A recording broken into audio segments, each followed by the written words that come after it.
Ah, ha, ha, ha. Mas essa vontade nem sequer existe, se quereis saber. Interrompeis-me com uma gargalhada. A ciência conseguiu, a tal ponto, analisar anatomicamente o homem que já sabemos que a vontade e o chamado livre-arbítrio nada mais são do que... Momento, senhores. Foi justamente assim que eu mesmo quis começar. Cheguei até a me assustar, confesso. Ainda agora, quis gritar que a vontade depende, diabo sabe do quê, e que talvez se deva dar graças a Deus por isso. Mas lembrei-me da ciência e me detive. E nesse instante começaste a falar. E, com efeito, se realmente se encontrar um dia a fórmula de todas as vontades e caprichos, isto é, do que eles dependem, porque leis precisamente acontecem, como se difundem, para onde anseio dirigir-se neste ou naquele caso, etc., etc., uma verdadeira fórmula matemática. Então, o homem será capaz de deixar de desejar, ou melhor, deixará de fazê-lo com certeza. Ora, que prazer se pode ter em desejar segundo uma tabela? Mais ainda, no mesmo instante, o homem se transformará num pedal de órgão ou algo semelhante, pois que é um homem sem desejos, sem vontades, nem caprichos, senão um pedal de órgão? Que pensais disso? Calculemos as probabilidades. Pode tal coisa acontecer ou não? Retrucais. As nossas vontades são, na maior parte, equívocos devidos a uma concepção errada sobre nossas vantagens. Se queremos às vezes um absurdo completo, é porque vemos nesse absurdo, devido à nossa estupidez, o caminho mais fácil para atingir alguma vantagem previamente suposta. Bem, mas quando tudo isso estiver explicado, calculado sobre uma folha de papel, o que é muito possível, porquanto é de fato ignóbil, não tem sentido admitir de antemão que o homem não descubra jamais outras leis da natureza, então, naturalmente, não existirão mais os chamados desejos. De fato, se a vontade se combinar um dia completamente com a razão, passaremos a raciocinar em vez de desejar. Justamente porque não podemos, por exemplo, conservando o uso da razão, querer algo desprovido de sentido e, deste modo, ir conscientemente contra a razão e desejar aquilo que é nocivo a nós próprios. E visto que todas as vontades e todos os raciocínios podem ser realmente calculados, pois algum dia hão de se descobrir as leis do nosso suposto livre-arbítrio, então, deixando-se de lado as brincadeiras, será possível elaborar uma espécie de tabela, e nós passaremos realmente a desejar de acordo com esta. Se, por exemplo, efetuados uns cálculos, me demonstrarem que, se eu fiz uma figa a determinada pessoa, foi porque deveria fazê-lo irremissivelmente, de tal ou qual modo, então o que sobrará de livre em mim? Sobretudo, se sou um sábio e terminei um curso de ciências em alguma parte? Neste caso, poderei calcular de antemão toda a minha vida, por um prazo de 30 anos. Numa palavra, mesmo que isso se arranje, nada mais teremos a fazer. Será preciso aceitar tudo e de qualquer modo. E, em geral, devemos repetir a nós mesmos, sem descanso, que, impreterivelmente, em tal momento e em tais circunstâncias, a natureza não nos consulta, que é preciso aceitá-la tal como ela é, e não como nós a imaginamos. E, se realmente ansiamos por uma tabela e um calendário, bem, e mesmo por uma retorta, neste caso, o que fazer? É preciso aceitar também a retorta, senão ela vai impor-se, prescindindo de nós. Sim, mas nisso é que aparece, a meu ver, uma vírgula. Desculpai-me, senhores, por ter me enredado em filosofias. Isso se deu por causa dos meus 40 anos de subsolo. Permiti-me fantasiar um pouco. Pensai no seguinte: a razão, meus senhores, é uma coisa boa, não há dúvida. Mas razão é só razão e satisfaz apenas a capacidade racional do homem, enquanto o ato de querer constitui a manifestação de toda a vida, isto é, de toda a vida humana, com a razão e com todo o coçar-se. E, embora a nossa vida, nessa manifestação, resulte muitas vezes em algo bem ignóbil, é sempre a vida e não apenas a extração de uma raiz quadrada. Eu, por exemplo, quero viver muito naturalmente para satisfazer toda a minha capacidade vital e não apenas a minha capacidade racional, isto é, algo como a 20ª parte da minha capacidade de viver. Que sabe a razão? somente aquilo que teve tempo de conhecer. Algo provavelmente nunca chegará a saber. Embora isso não constitua consolo, por que não expressá-lo? Enquanto a natureza humana age em sua totalidade, com tudo que nela existe de consciente e inconsciente, e embora minta, continua vivendo. Suspeito, senhores, que me olhais com certa compaixão. Repetis que é impossível a um homem culto e desenvolvido, numa palavra, ao homem como será o do futuro, querer conscientemente algo desvantajoso para si. Isso é matemático. Estou plenamente de acordo. De fato, é matemático. Mas pela centésima vez vos repito isso.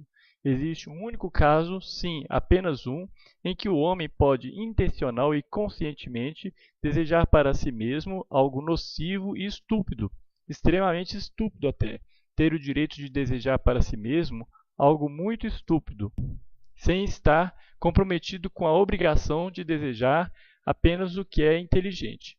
Isto é, de fato, estupidíssimo. É um capricho, mas realmente, senhores, talvez seja, para a nossa gente, o mais vantajoso de tudo quanto existe sobre a Terra, sobretudo em certos casos. E, em particular, talvez seja mais vantajoso que todas as vantagens, mesmo no caso de nos trazer um prejuízo evidente e de contradizer as conclusões mais sensatas da nossa razão a respeito de vantagens, pois, em todo caso, conserva-nos o principal, o que nos é mais caro, isto é, a nossa personalidade e a nossa individualidade. Alguns afirmam que isso constitui de fato o que há de mais caro para o homem. A vontade pode naturalmente, se quiser, concordar com a razão. Sobretudo, se não se abusar desse acordo e se ele for usado moderadamente, isso é útil e às vezes até louvável. Mas a vontade, com muita frequência, e na maioria dos casos, de modo absoluto e teimoso, diverge da razão. Sabeis, até isso é útil, e às vezes muito louvável. Senhores, admitamos que o homem não seja estúpido. Realmente não se pode, de modo algum, dizer isso a seu respeito, pois, se for estúpido, quem será inteligente então? Mas, ainda que não seja estúpido, é monstruosamente ingrato. É ingrato numa escala fenomenal. Penso até que a melhor definição do homem seja um bípede ingrato. Mas isso ainda não é tudo. Ainda não é tudo. Ainda não é o seu maior defeito.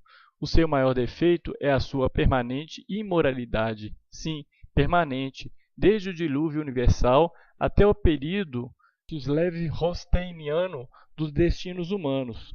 A imoralidade e, por conseguinte, também a falta de bom senso, pois há muito tempo se sabe que esta provém unicamente da imoralidade. Experimentai lançar um olhar para a história do gênero humano. O que vereis? É grandioso, vá lá. É de fato grandioso. O que não valerá, por exemplo, o consolo de Rhodes. Não é em vão que o Sr. Anaevsky atesta a seu respeito que, segundo uns, seria uma obra humana, e segundo outros, na própria natureza. É pitoresco? Vá lá, é pitoresco de fato. Basta examinar em todos os séculos e em relação a todos os povos os uniformes de gala usados por militares e civis. O que não valerá tudo isso? E o mesmo acontece com os uniformes de serviço. Nenhum historiador resistirá à tentação de descrevê-los. É monótono? Vá lá, de fato é monótono. Luta-se e luta-se. Luta-se atualmente, já se lutou outrora, e tornar-se-á a lutar ainda mais. Concordai comigo. É até demasiado monótono. Uma palavra. Pode-se dizer tudo da história universal. Tudo quanto possa ocorrer à imaginação mais exaltada. Só não se pode dizer o seguinte, que é sensata, a vez de engasgar na primeira palavra.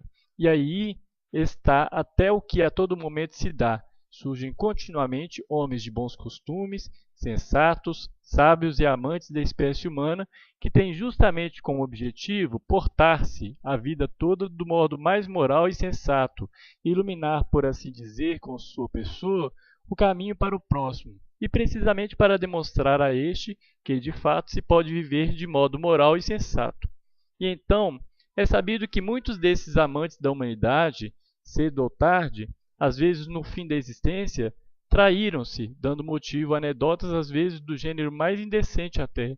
Pergunto-vos agora, O que se pode esperar do homem como criatura provida de tão estranhas qualidades? Poder descobri-lo de todos os bens terrestres, afogá-lo em felicidade de tal modo que apenas umas bolhazinhas apareçam na superfície desta, como se fosse a superfície da água, dar-lhe tal fartura do ponto de vista econômico que ele não tenha mais nada a fazer a não ser dormir, comer pão de ló e cuidar da continuação da história universal.